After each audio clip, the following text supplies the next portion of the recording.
ఈ వీడియోలో short cut keys నేర్చుకుందాము. షార్ట్ కట్ కీస్ యూజ్ చేసుకుంటే మనకు వర్క్ అనేది స్పీడప్ అవుతుంది, తక్కువ టైంలోనే వర్క్ అనేది చేసుకోవచ్చు. అందులో మనం స్టార్టింగ్ నుంచి అంటే కంప్యూటర్ స్టార్టింగ్ నుంచి మనం క్లోజ్ చేసేంత వరకు ఏమి షార్ట్ కట్స్ అనేది యూజ్ చేస్తామో చూద్దాము. ఫస్ట్ మనం ఏదైనా అప్లికేషన్ అనేది ఓపెన్ చేయాలంటే ఇక్కడ స్టార్ట్ లో క్లిక్ చేసేసి ఇక్కడ సెర్చ్ లో ఓపెన్ చేసేయాలనుకున్నది ఇక్కడ టైప్ చేస్తే గనక ఇక్కడ టైప్ చేసిన తర్వాత పైన ఇక్కడ వస్తే గనక మనము ఇట్లా స్టార్ట్ క్లిక్ చేస్తే ఫైల్ అనేది ఈ విధంగా ఓపెన్ అవుతుంది. దీనికి షార్ట్ కట్ ఏ విధంగా యూజ్ చేయాలో చూద్దాం. ఫస్ట్ స్టార్ట్ చేయడానికి స్టార్ట్ కి అంటే సెర్చ్ చేయడానికి స్టార్ట్ కట్ విండో బటన్ పట్టుకొని మీ కీబోర్డ్ లో విండో బటన్ పట్టుకొని ఎస్ అనేది ప్రెస్ చేయండి. ఇది స్టార్ట్. ఇక్కడ మీకు సెర్చ్ లో మీరు ఏదైతే ఓపెన్ చేయాలనుకుంటున్నారో అది టైప్ చేయండి, ఎంటర్ అనేది ప్రెస్ చేయండి. ఈ విధంగా ఫైల్ అనేది ఓపెన్ అయిపోతుంది. ఇప్పుడు ఈ ఫైల్ అనేది రీస్టోర్ లో ఉంది. ఈ ఫైల్ రీస్టోర్ లో ఉందంటే ఫుల్ స్క్రీన్ లేదు. ఇది ఫుల్ స్క్రీన్ రావాలంటే మనము మౌస్ తో అయితే ఇక్కడ క్లిక్ చేస్తే స్క్రీన్ అనేది ఫుల్ అయిపోతుంది. దీనికి షార్ట్ కట్ కీ ఏంటంటే విండో పట్టుకొని డైరెక్షనల్ కీస్ లో అప్ యారో అనేది ప్రెస్ చేయండి, ఫుల్ స్క్రీన్ అనేది అవుతుంది. ఇది మళ్ళీ రీస్టోర్ లోకి రావాలంటే మనము ఇక్కడ మధ్యలో ఈ టూ బాక్సెస్ మీద క్లిక్ చేస్తే రీస్టోర్ డౌన్ అనే ఆప్షన్ చూపిస్తుంది. దాని మీద క్లిక్ చేస్తే గనక మీకు ఫైల్ అనేది రీస్టోర్ అవుతుంది. దీనికి వచ్చేసరికి short cut window down arrow restore అవుతుంది. ఈ ఫైల్ ని మినిమైజ్ చేసుకోవాలనుకుంటే గనక ఇక్కడికి మైనస్ సింబల్ మీద క్లిక్ చేస్తే గనక ఫైల్ అనేది మినిమైజ్ అవుతుంది. ఈ విధంగా మినిమైజ్ అయింది. మళ్ళీ మౌస్ తో ఇక్కడికి వెళ్ళి క్లిక్ చేస్తే ఫైల్ అనేది ఓపెన్ అయింది.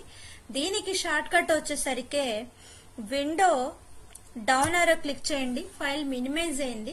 ఈ మినిమైజ్ అయిన ఫైల్ ని ఓపెన్ చేయాలంటే మళ్ళీ మౌసే యూజ్ చేయాల్సి వస్తుంది. అలా కాకుండా దీనికి షార్ట్ కట్ మీ కీబోర్డ్ లో ఆల్ట్ పట్టుకొని ట్యాబ్ బటన్ ప్రెస్ చేయండి. మినిమైజ్ అయిన ఫైల్ అనేది ఓపెన్ అవుతుంది. ఫైల్ ని మూవ్ చేయడానికి కూడా మూవ్ చేసుకోవచ్చు. దానికి కూడా షార్ట్ కట్ నార్మల్ గా అయితే ఈ విధంగా మౌస్ తో ఇట్లా మూవ్ చేయాల్సి వస్తుంది. దీనికి షార్ట్ కట్ వచ్చేసరికి విండో డైరెక్షనల్ కీస్ లో రైట్ ఆరో ప్రెస్ చేయండి, ఫైల్ అనేది సైడ్ కి వచ్చేస్తుంది. మీరు ఏదైనా ఇక్కడ ఉన్న ఫైల్స్ ఏదైనా ఓపెన్ చేసుకోవాలన్నా కూడా ఓపెన్ చేసుకోవచ్చు అనమాట. దీనికి ఇక్కడ ఉన్న ఫైల్ ని సేవ్ చేసుకోవాలనుకుంటే గనక నార్మల్ గా సేవ్ చేయాలంటే ఫైల్లోకి వెళ్ళి సేవ్ ఆప్షన్ మీద క్లిక్ చేసేసి ఆ ఫైల్ కి నేమ్ ఇచ్చేసేసి సేవ్ కొట్టి సేవ్ అవుతుంది. దీనికి షార్ట్ కట్ వచ్చేసరికి Ctrl+S క్లిక్ చేస్తే ఫైల్ అనేది ఇక్కడ సేవ్ చేయాలి ఆప్షన్స్ చూపిస్తుంది. ఇక్కడ బ్యాక్ స్పేస్ ఇచ్చేసి ఫైల్ కి నేమ్ ఇచ్చేసేసి ఎంటర్ ప్రెస్ చేయండి, ఫైల్ అనేది సేవ్ అయిపోతుంది. ఇక్కడ ఉన్న ఈ ఫైల్ ని క్లోజ్ చేయాలంటే గనక ఇక్కడ క్రాస్ మార్క్ తో క్లిక్ చేస్తే గనక మీకు ఫైల్ అనేది క్లోజ్ అవుతుంది. దీనికి షార్ట్ కట్ వచ్చేసరికి Alt+F4 బటన్ ప్రెస్ చేయండి, ఫైల్ అనేది క్లోజ్ అయిపోయింది. నెక్స్ట్ ఇక్కడ ఫైల్స్ ఫోల్డర్స్ ఉన్నాయి. ఫోల్డర్ లో గనక మీరు ఫైల్ సేవ్ చేసుకోవాలనుకుంటున్నారు అంటే అప్పుడు ఫోల్డర్ అనేది క్రియేట్ చేయడం కావాలి. ఫోల్డర్ అనేది ఏ విధంగా క్రియేట్ చేయాలంటే మీకు తెలియనప్పుడు రైట్ మౌస్ బటన్ క్లిక్ చేస్తే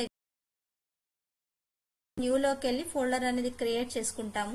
దీనికి చూడండి ఇప్పుడు రైట్ క్లిక్ చేయాలి, న్యూలోకి వెళ్ళాలి, ఫోల్డర్ మీద క్లిక్ చేయాలి, ఇంత పని ఉంది. వచ్చేసరికి Ctrl+Shift+N క్రియేట్ అవుతుంది. ఇక్కడ న్యూ ఫోల్డర్ అని వచ్చింది కదా, దీనికి Ctrl+Shift ఫోల్డర్ క్రియేట్ అయిపోయింది. ఇక్కడ వచ్చేసరికి ఎంటర్ ప్రెస్ చేయండి, ఇక్కడ న్యూ ఫోల్డర్ అని వచ్చింది. ఈ ఫోల్డర్ కి మీరు నేమ్ అనేది పెట్టుకోవాలనుకుంటే కనుక ఇప్పుడు న్యూ ఫోల్డర్ పోయి మీరు ఏదైతే నేమ్ పెట్టుకోవాలో అది రావాలి. దీనికోసం మనము రైట్ క్లిక్ ఇచ్చి రీనేమ్ లోకి వెళ్ళి నేమ్ అనేది సెట్ చేసుకోవాల్సి వస్తుంది ఈ విధంగా. అలా కాకుండా దీనికి షార్ట్ కట్ వచ్చేసరికి F2 ప్రెస్ చేయండి. ఫంక్షనల్ కీస్ లో F2 ప్రెస్ చేస్తే రీనేమ్ పెట్టుకోవడం అనేది వస్తుంది అనమాట ఫోల్డర్ కి. దీనికి బ్యాక్ స్పేస్ ఇచ్చి ఫోల్డర్ కి నేమ్ అనేది పెట్టుకోవచ్చు. ఇక్కడ ఉన్న ఫోల్డర్స్ కానీ ఫైల్స్ కానీ ఒకవేళ మీరు డిలీట్ చేయాలనుకుంటే గనక దానికి Ctrl+D డిలీట్, ఫోల్డర్ కానీ ఫైల్స్ కానీ డిలీట్ అవుతాయి. చూడండి ఫోల్డర్ డిలీట్ అయిపోయింది. నెక్స్ట్ ఇంకొక ఫోల్డర్ కానీ డిలీట్ చేయాలి లేకపోతే ఫైల్ అనేది డిలీట్ చేయాలి అనుకుంటే గనక మీది ఏదైతే డిలీట్ చేయాలనుకుంటున్నారో డైరెక్షనల్ కీస్ తో ఆ ఫైల్ దగ్గరకు వచ్చేసి కంట్రోల్ డి కొట్టండి. ఆ ఫైల్ అనేది డిలీట్ అయిపోతుంది, లేకపోతే ఆ ఫోల్డర్ అనేది డిలీట్ అయిపోతుంది. స్క్రీన్ షాట్ అనేది తీయాలనుకుంటే గనక స్క్రీన్ షాట్ కి నార్మల్ గా మనం ఇక్కడ స్నిప్పింగ్ టూల్ అనేది సెర్చ్ లో స్నిప్పింగ్ టూల్ అనేది యూజ్ చేస్తాము. లేకపోతే ల్యాప్టాప్ అయితే మీకు ప్రింట్ స్క్రీన్ ఆప్షన్ ఉంటుంది. దీంతో మనం ఇక్కడ స్నిప్పింగ్ టూల్ యూజ్ చేసేటట్లయితే ఈ విధంగా ఇక్కడ న్యూ వచ్చి మీరు ఎక్కడి నుంచి అయితే స్క్రీన్ షాట్ తీయాలనుకుంటున్నారో ఈ ఆప్షన్ అయినా యూజ్ చేసుకోవచ్చు. స్క్రీన్ షాట్ తీయడానికి షార్ట్ కట్ కీ వచ్చేసరికి మీ కీబోర్డ్ లో విండో పట్టుకొని షిఫ్ట్ ప్లస్ ఎస్ ప్రెస్ చేయండి. మీకు ఇక్కడ స్క్రీన్ షాట్ ఆప్షన్స్ వస్తాయి. మీరు ఎక్కడి నుంచి అయితే స్క్రీన్ తీయాలనుకుంటున్నారో ఇక్కడ ఎంటర్ బటన్ అనేది ప్రెస్ చేసి మీ కీబోర్డ్ లో డైరెక్షనల్ కీస్ ని ఈ విధంగా ప్రెస్ చేయండి. మీకు కింద కావాలండి కిందకి, రైట్ సైడ్ కావాలండి రైట్ సైడ్, ఈ విధంగా క్లిక్ చేసి ఎంటర్ అనేది ప్రెస్ చేయండి. ఇట్లా స్క్రీన్ షాట్ అనేది ఈ విధంగా తీసుకోవచ్చు అన్నమాట. నెక్స్ట్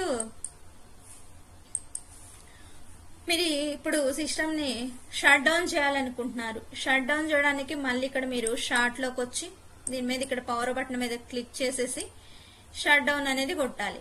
దీనికి వచ్చేసరికి షార్ట్ కట్ వచ్చేసరికి ఆల్ట్ ప్లస్ F4 కొడితే గనక షట్ డౌన్ అని ఇక్కడ చూడండి ఓకే ఉంది. ఇక్కడ మీ కీబోర్డ్ లో ఎంటర్ అనేది ప్రెస్ చేస్తే గనక షట్ డౌన్ అది అవుతుంది. అవసరం లేదు మీరు ఇప్పుడు సిస్టమ్ అని షట్ డౌన్ చేయట్లేదు అనుకుంటే గనక ఎస్కేప్ కొట్టండి, అది మళ్ళీ వెళ్ళిపోతుంది. ఈ విధంగా షార్ట్ కట్ కేసు యూజ్ చేసుకుంటే గనక మనం వర్క్ అనేది స్పీడ్ గా చేసుకోవచ్చు. మీకు ఈ షార్ట్ కట్ కీస్ అనేది మీకు వర్క్ లో యూజ్ అవుతుంది అనుకుంటే గనక ఈ వీడియోకి ఒక లైక్ చేయండి. మన ఛానల్ ని సబ్స్క్రైబ్ చేయని వాళ్ళని సబ్స్క్రైబ్ చేయండి. Thanks for watching.